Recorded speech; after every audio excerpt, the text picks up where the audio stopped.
All right, hello again, everyone.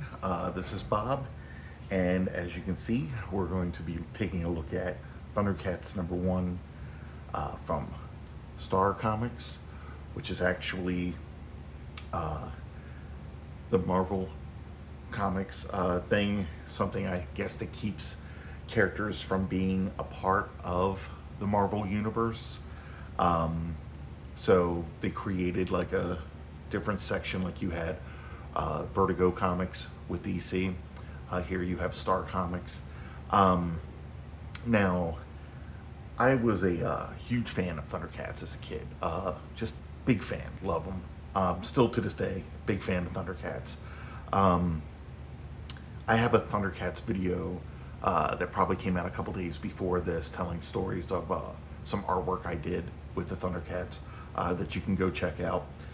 Uh, the artwork in this book is pretty good, as you can see here on the cover. I like the artwork. It's classic. I tend to like some classic stuff, but this is without a doubt the worst coloring I have ever seen on a comic cover. Nothing here works. We have what is with this yellow abs on Lion-O, uh, the purple shirt. They obviously had the correct color blue for his outfit, but went with this purple. Um, I don't know what the hell they did to Panthro here. Chitara's colors, Snarf, like there's just so much wrong here with the coloring. This person just did not know what to do with this. Now, I think the coloring inside the book changes slightly. Issue #2, the coloring was improved 100 times over from this one. But go ahead, I'm going to warn you in advance right now. The colors here are just god awful in this book. And of course, it's coming to you in beautiful 4K. Okay? So here we go. Now, this is just the retelling of the first Thundercats episode, which is called Exodus. But here it's called Survival Run. So they're going to cut through that story pretty quickly in this book in order to get to what they want to get to with their stories, which deviates from the cartoon series, which is fine. So it says Petra Scotis was the colorist here, but that was on the inside. I'm not sure this person did that on the cover, because I found that the colors are a little different here. But apparently is this an animation of this ship flying from Thundera, or was it many ships, you know, not fading the image or anything like that? It's hard to tell, because with that, it would say that there's many Thundercats that survived the destruction of their planet. But basically, they fled Thundera because Thundera was exploding. And as you can see here, this was a major thing as a kid, was that these characters were naked, because later on they're given clothing as kind of armor, as protection, because it was stated that they didn't need it before. But I do love how you get the semblance that there was like some kind of underwear or some kind of separation from their fur or whatever. You know, they're cats. It's cool, but they're also humanoid. So as a kid, when you see something like that, it's like, okay, this is kind of wild, a little confusing, because I couldn't really tell if they were like naked or not. You know, but basically, again, they left Thundera.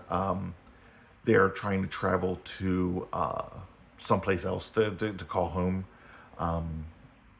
They end up putting Lion-O to bed, or Lion-O was in bed when Chitara is told to get Lion-O and bring him up to the thing by Jaga. Okay, so that Lion-O will be able to see the destruction of his home world. Okay, when that happens, as you can see here, you know, horrible thing. They watched their home destroyed and all of this. Jaga is explaining the enormous responsibility of what they have to do in order to keep, you know, their race alive throughout the universe. Okay, and you know, the fact that they're going to have to build a new home somewhere else. And then Lion-O, being Lord of the Thundercats, is then given the Sword of Omens, which contains the Eye of Thundera, and he's being given lessons on that by Jaga right here. And of course, when he gives the sword to Lion-O, the sword grows to its full length, because he is the Lord of the Thundercats. But being, just a small child, he can't even hold the weight of the sword up, so the sword falls straight to the ground. Okay, we got some great commercials here for some He-Man. Such a He-Man fan. I'm going to do a video on the He-Man mini comics collection that I have, which is just so fucking awesome. I loved every second of that. I remember reading those as a kid when I would get my He-Man action figures. And then She-Ra, also a big fan. Although I hated this guy so much, and what they would do with this, it was just so, I don't know. I loved the whole design of Hordak. I just thought he was pretty awesome. But back to Thundercats now. When they put too many cool things in a comic, I'm going to get distracted, So here's Jaga going on about, the harsh realities that they're going to face now that they're not on their home world. So here's where they are given their uniforms and their special weapons as protection for anything that may come. And it's just perfect timing that they received those items when they did, because then they get immediately attacked. They go to the view screen to see that it is the mutants are coming to attack. That's what they were called. So with the mutants, you had Slythe and Jackalman. Okay. So apparently it was more than one ship. Now in the cartoon, that's not what we would see. In the cartoon, we would only see the one ship from Thundera, but apparently there were many that were shot down by the mutants. So that's a wild change that implies so much that the cartoon didn't imply. And of course, we can see here the mutants again put these tractor beams on the ship, and then they start to flood into the ship to take out the Thundercats. Okay, so we have the Monkey and Slythe. Okay, they burst into the room, and of course, everybody's going to use their special powers now to take out these enemies. It was a perfect introduction of the characters and their powers on the show. I thought it was a pretty awesome deal. We get to see that Cheetara is a zoomer, likes to go fast. That Panthro is the muscle of the group. That Wily Kit and Wily Cat are the agile, nimble creatures of the group, or characters of the group, not creatures. And then Tigra is the intelligent one, the strategist, the wisest of the group, next to Jaga. Okay, and then Jaga, of course, is just master of all trades because he's Jaga. And here we go with the GoBots again. I do remember this cartoon as a kid. I didn't remember that these were actually human brains put into robots. That's wild. I didn't know that, but that's something I'll get into again in the future, especially if I can find any of the GoBots comics. I'm not even sure they had any. But here we see, Jaga fighting off the mutants, and then Slythe, Jackalman, and Monkeyan are now, have Lion-O and Snarf cornered. And Lion-O's like, that's cool, I got this Sword of Omens, I can take you guys out. And of course, when he lifts it up, the sword grows too big, and Lion-O can't even hold it up. But, doing his Thundercats roar, whatever, the Eye of Thundera shoots out the symbol of the Thundercats, which alerts all the Thundercats as to what's going on. Now here in the comic, we have Lion-O swinging this sword around maniacally, and these characters are like, oh shit, we need to get out of here. That's not necessarily what happened.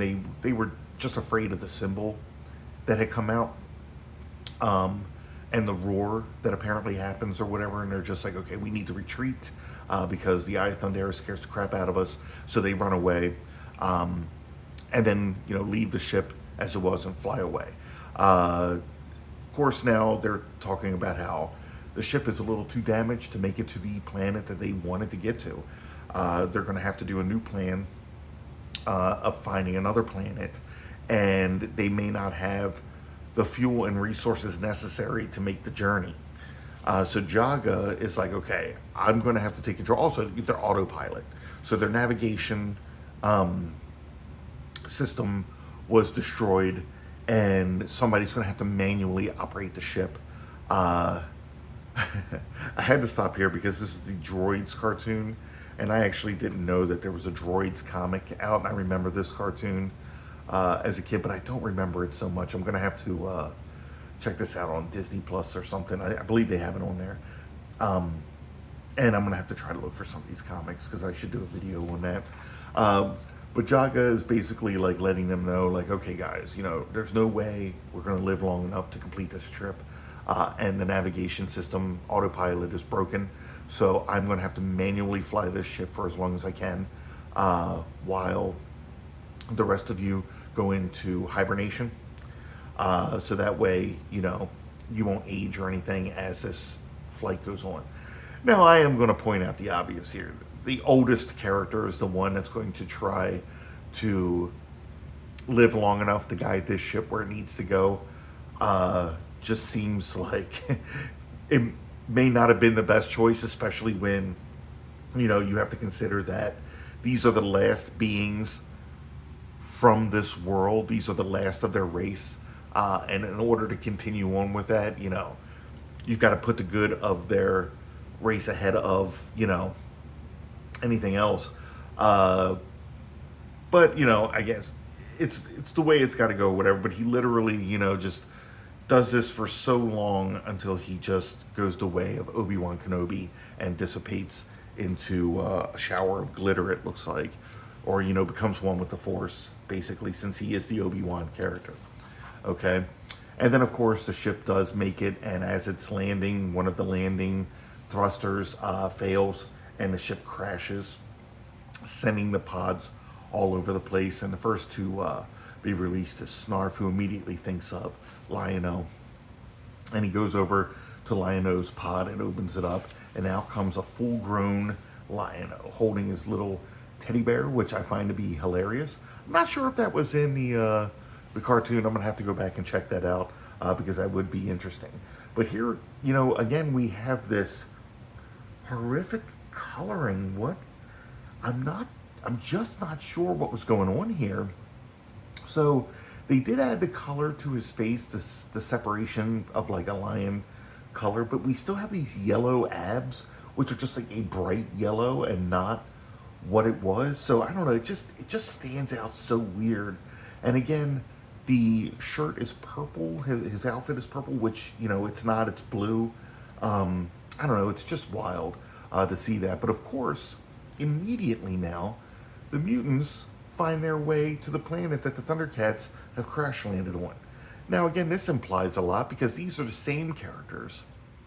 So were they chasing these Thundercats for so many years? Like, how many years did it take to travel from Thundera to Third Earth? Did the mutants know where these Thundercats were going and set their navigation system for that? Are they kind of immortal? Do they live like a lot longer than the Thundercats? Were they able to just pilot and follow? They showed up right at the same spot at the same time. So, you know, I don't know. It's a children's cartoon, so yeah, there'll be flaws in the plot and the story or whatever. But I don't know. That just raises so many questions for me. But of course, the mutants find the Thundercats locked in their hibernation pods and begin attacking them. And then Lion-O's just like, no, this isn't going to happen. I'll save my friends. And he jumps out and starts knocking everybody over.